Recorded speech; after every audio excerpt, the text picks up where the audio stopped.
how can I feel confident about what I'm doing to help my fertility when all the tips seem so contradictory? They do, don't they? Um, that's a great one because I completely agree. Looking at influencer land and Googling things and the Facebook forums for fertility, wow. You will see it's almost like the general health tips, right? It's like eggs are good for you, eggs are bad for you. You should take Mucinex, you should not take Mucinex. I mean, every single tip you see out there is like, everyone should do this for fertility, and then next year or even less it'll be like, do not do that for fertility. So I get the question for sure. I sympathize with that because that is wild. It is absolutely wild to go out into the internet, or to even on a smaller scale, like you're like a family party or friends who have gotten pregnant after using some particular tea or taking some particular supplement, and they're like, oh, you just need to take Vitex and then you'll be pregnant. Like, maybe, but why does it sound so contradictory? And the answer, it's the simplest answer you could ever imagine. It's because nothing is good for fertility for everyone, period. That's why. So that's why some things work for some people. It's because that thing was the appropriate thing for their pattern of imbalance.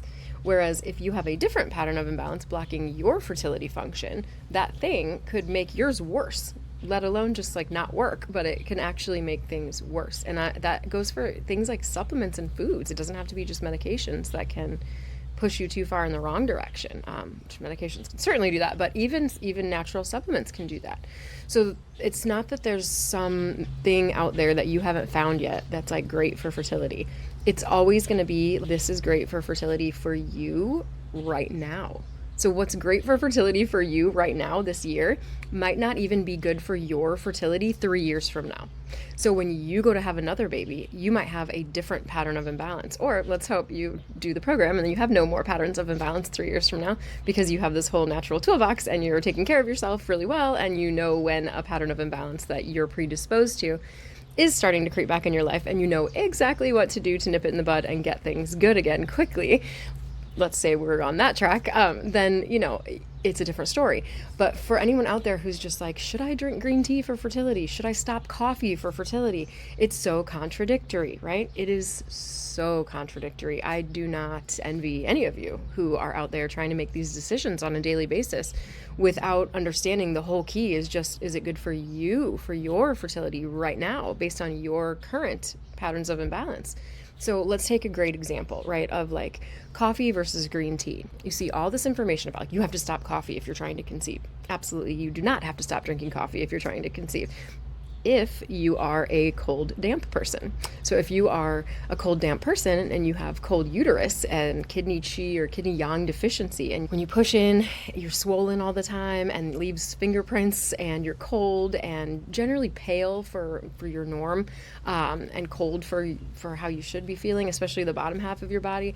You feel a cold sensation in your lower abdomen or your lower back, especially around the time of your period. Maybe you just have cold feet all the time.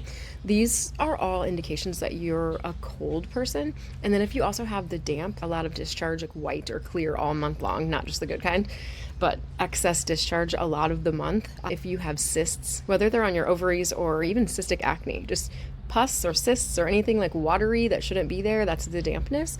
If you're like this kind of person, cold and damp, then coffee is excellent for you. You should drink coffee every day. I mean, probably 1 cup is enough, but coffee is not bad for you or for fertility for you right now. It's actually therapeutic. So it'd be good for fertility for you right now, right? And it has nothing to do with caffeine, and it has nothing to do with any sort of microscopic look at the molecular structure of the coffee. No, get organic coffee. And then it's better if you grind it at your own house that day so that it's fresh and it has more of its like actual life force available left in it. As we know, like in Western nutrition, they even tell you like vitamins and enzymes and things break down really fast, and even just rinsing things under water can wash them away in many cases. So it is best to grind your beans at home fresh for that day if possible, and to definitely choose organic. Otherwise, you're mostly drinking pesticide at this point.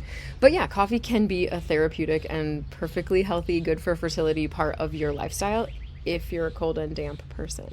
But if you are a hot and dry person, we call that a yin deficient person, you should not be drinking coffee. And that's not just for fertility, it's for your own health. I mean, fertility is simply a marker of your health. So we don't want a kidney yin deficient person drinking coffee ever, whether you're trying to conceive or not. So if you are more of the hot, dry, you tend to be more of the thin body, but not always. You might have like ringing in your ears and dry hair and dry eyes and dry skin, and tend to be more of the anxious type, whereas our cold first person was more of like the depressive moods type of person. This person is more of the anxious, high-strung person. The sexual appetite is usually high with this person, so you might have a very high libido in this case, but you're also feeling just like dry and hot, and you might have like vaginal irritation and be always worried about redness happening on your skin and things like that. You should not be drinking coffee. Okay, so in this case, coffee is bad for your fertility, right? So now let's look at green tea. You might see this is pushed for fertility in a lot of the fertility tip forum things, right? Green tea can be great for fertility if you are a damp heat person. So if your current pattern of imbalance is mainly damp heat, then green tea is excellent for fertility for you right now. So green tea is cooling, and it also drains excess dampness out of your body. So if you're someone who has like yellowish or greenish discharge things or recurrent vaginal infections, this is more for you, right? Something that's like hot, or if you do get cystic acne, but it's like also red and it's really like red around there, and the pus that comes out is more yellowish than just pure white, you could be a damp heat person. So this would be a great time to instead drink green tea. So we can extrapolate this example on anything you've ever seen that's good for fertility. Okay, Vitex is a great one. Chasteberry, that's so commonly recommended for people for fertility, but guess what? It's cooling and damp draining. So it's really, really good for that last type of person I described, the damp heat person. You're going to have a thick coating on your tongue if you have damp heat. It's going to be almost yellowish, right? So if that's what your tongue looks like and that's how you feel, then chasteberry Vitex is great, just like green tea is great for you, for fertility, for you right now. It's not good for everyone. So don't, it's not a great idea to like go around recommending supplements and teas and things to other people who are also trying to conceive, because it could be completely worthless to them to invest their time, money, energy in buying all those things. And then, I don't love to say this, but it can actually make you worse. It can make your pattern of imbalance worse. Like think about coffee going into that kidney yin deficient person where they're already just like desiccated, so dry, their egg quality is already poor because they can't nourish the egg, the follicle is just like too dry and too shrivelly almost inside right now. We don't want to give that person coffee, right?